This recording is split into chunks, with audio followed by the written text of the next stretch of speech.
Cabinet में प्रस्ताव पारित जो नियुक्ति नियमावली है वो झारखंडी युवाओं का हकमारी पर नीति है। अबुआ दिसुम में दिकुओं का रास्ता साफ हुआ, झारखंडियों का रास्ता साफ नहीं हुआ। यहाँ दामाद लोग का जो रहे रास्ता साफ हो गया। तो लड़ाने के लिए कर रहा है, हम वो यहाँ से वह नौकरी देंगे, यहाँ से अरे नौकरियाँ तो पहले दो, तकर बाद में बताना कि हम तुम्हारा वह झारखंडी के देंगे कि बाहरी के देंगे। नौकरियाँ नहीं है, झूठो यहाँ लड़ रहे हैं। हम लोग भूखले भूखले मर जाए, नौकरी दो ना भैया। कि अबर यदि विदाई हुआ इनका तब फिर ये घर वापस नहीं होंगे। पिछले सरकार ने लाखों लोगों को रोजगार दिया था, आप इनको 2 लाख 5 लाख रोजगार देंगे तभी ये वापस आएंगे, नहीं तो भीतरे जाएंगे। नमस्कार, वेब समाचार में आपका स्वागत है। मैं हूँ काजल मेहता। इस वक्त हम मौजूद हैं रांची शहर के जाने माने मोराबादी मैदान में और मेरे साथ मौजूद है देवेंद्र नाथ महतो जी और साथ में मनोज यादव जी।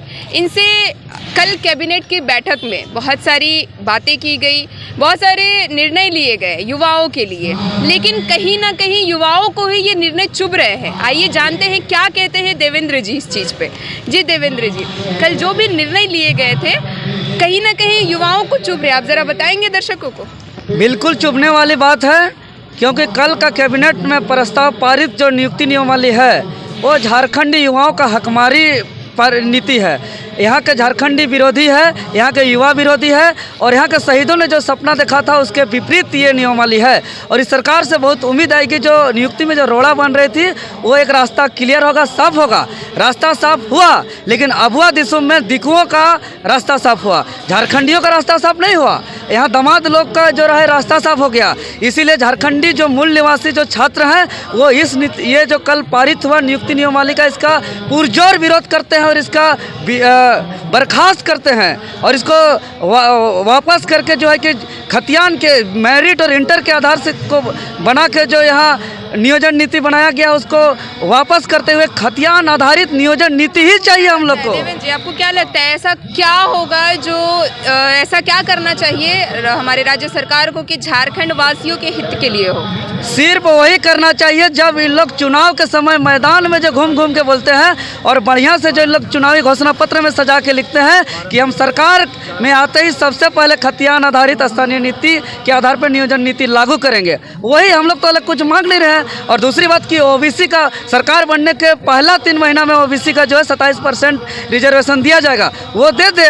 बस उन्हीं का जो वादा है वही पूरा कर दे, इसी में झारखंडी हित है। उसके अलग हम लोग और कुछ मांग नहीं कर रहे हैं। और अगर वो जो आप बोल के आइएगा उसके विपरीत कीजिएगा तो यहाँ के युवा हथियार उठाएंगे, क्योंकि आपको सत्ता का बागडोर इसलिए नहीं सौंपा है कि आप मैट्रिक इंटर के आधार पे यहाँ झारखंडी में झारखंडियों का हक मार के, खतियान नारियों का हक मार के आप बाहरियों को यहाँ रोजगार दीजिए। इसके लिए आपको सत्ता का बागडोर नहीं सौंपा गया है, इसीलिए अब हथियार उठाएंगे छात्र ऐसा में। बहुत बहुत धन्यवाद देवेंद्र जी। मेरे साथ मनोज जी हैं। मनोज जी से जानते हैं कि इस मुद्दे पे उनका क्या कहना है। जी मनोज जी, क्या कहेंगे आप? जो कुछ भी कल कैबिनेट में बातचीत हुई उसके बाद जो अभी आपके सहयोगी देवेंद्र जी ने कहा, क्या कहेंगे आप? देखिए, आप यहाँ कहा गया कि मैट्रिक जो और इंटर जो पास करेगा ओकरा नौकरी दे देंगे, तो मैट्रिक और इंटर कहीं पकड़ लेगा तो पाकिस्तान वाला को नौकरी दे दीजिएगा, उत्तर प्रदेश वाला आएगा तो उत्तर प्रदेश को दे दीजिएगा। अरे कहीं का सबसे पहले ये आवासीय यहाँ झारखंड का वो है कि नहीं, उसको ना निर्धारित करना पड़ेगा। सबसे पहले ये जांच करिए कि जो व्यक्ति यहाँ से मैट्रिक और इंटर पास कर रहा है वो झारखंडी है कि नहीं। और उसके बाद में यहाँ के बहुत सारे हमारे लड़के हैं जो बाहरी राज्यों में पास करे हैं, या तो 2000 के पहले हम भी बिहार से पास किए हैं, तो हमारी नौकरी नहीं लगेगा। तो ये सबसे पहले खतियान के आधार पर आपने जो पिछली सरकार ने कहा 86, अगर आप करें 1932 का खतियान, जो भी करना है आप ये निर्धारित करिए कि कौन सा ये खतियान होना चाहिए, डिमार्केशन लाइन निर्धारित करिए।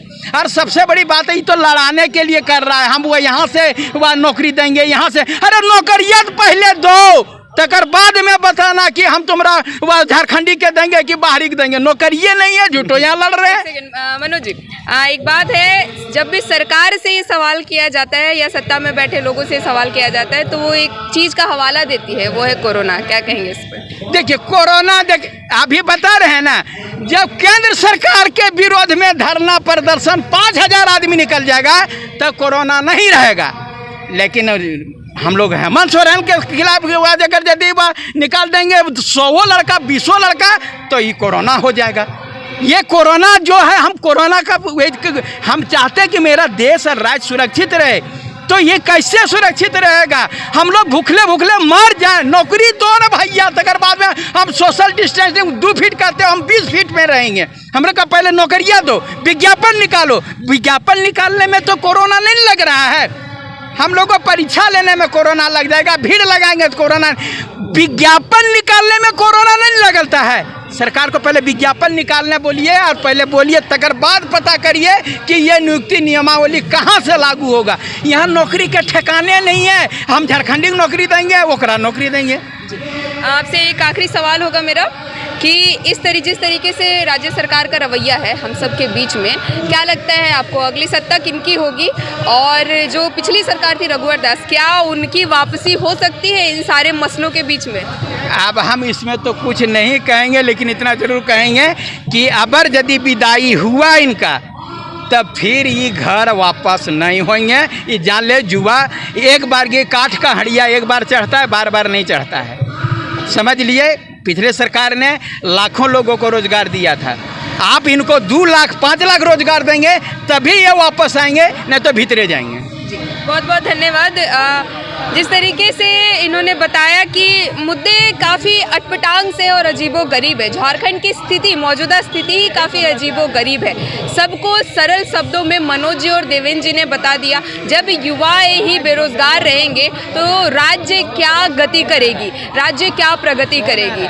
जानने वाली बात होगी कि सरकार जो भी निर्णय ली है कल कैबिनेट में, उन्हें इन सब की बातों के बाद रद्द की जाएगी या फिर एज यूजुअल उसी तरीके से धरनों के बावजूद चालू रखा जाएगा। जुड़े रहिए वेब समाचार के साथ, मैं काजल, नमस्कार। कैबिनेट में प्रस्ताव पारित जो नियुक्ति नियमावली है, वो झारखंडी युवाओं का हकमारी पर नीति है। अबुआ दिसुम में दिकुओं का रास्ता साफ हुआ, झारखंडियों का रास्ता साफ नहीं हुआ। यहाँ दामाद लोग का जो रहे रास्ता साफ हो गया। तो लड़ाने के लिए कर रहा है, हम वो यहाँ से वह नौकरी देंगे, यहाँ से। अरे नौकरियां तो पहले दो, तकर बाद में बताना कि हम तुम्हारा वह झारखंडी के देंगे कि बाहरी के देंगे। नौकरियां नहीं है, झूठो यहाँ लड़ रहे हैं। हम लोग भूखले भूखले मर जाए, नौकरी दो ना भैया। कि अगर यदि विदाई हुआ इनका, तब फिर ये घर वापस नहीं होंगे। पिछले सरकार ने लाखों लोगों को रोजगार दिया था, आप इनको 2 लाख 5 लाख रोजगार देंगे तभी ये वापस आएंगे, नहीं तो भीतरे जाएंगे। कैबिनेट में प्रस्ताव पारित जो नियुक्ति नियमावली है, वो झारखंडी युवाओं का हकमारी पर नीति है। अबुआ दिसुम में दिकुओं का रास्ता साफ हुआ, झारखंडियों का रास्ता साफ नहीं हुआ। यहाँ दामाद लोग का जो रहे रास्ता साफ हो गया। तो लड़ाने के लिए कर रहा है, हम वो यहाँ से वह नौकरी देंगे, यहाँ से। अरे नौकरियां तो पहले दो, तकर बाद में बताना कि हम तुम्हारा वह झारखंडी के देंगे कि बाहरी के देंगे। नौकरियां नहीं है, झूठो यहाँ लड़ रहे हैं। हम लोग भूखले भूखले मर जाए, नौकरी दो ना भैया। कि अगर यदि विदाई हुआ इनका, तब फिर ये घर वापस नहीं होंगे। पिछले सरकार ने लाखों लोगों को रोजगार दिया था, आप इनको 2 लाख 5 लाख रोजगार देंगे तभी ये वापस आएंगे, नहीं तो भीतरे जाएंगे।